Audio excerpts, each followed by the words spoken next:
Kumakain ba kayo ng ano, broiled banana?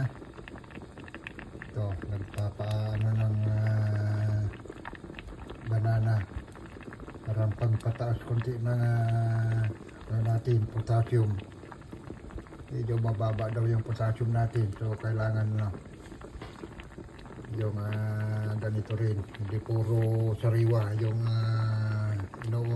kinakain natin banana. Kailangan i-boil natin para pangpataas ng potassium. Okay, sana nga kumakain din kayo ng ganito. Yung tawag namin dyan sa amin, dipig yata, dipig. Ayan ko kung anong klaseng banana to. Ganito, yung bananang ganito. Sa amin na Ilocano, dipig. Dipig yata. Dati dipig. Ayan, mga kababayan. Makain ba kayo ng ganito? O kung dyan, pangpataas ng potassium.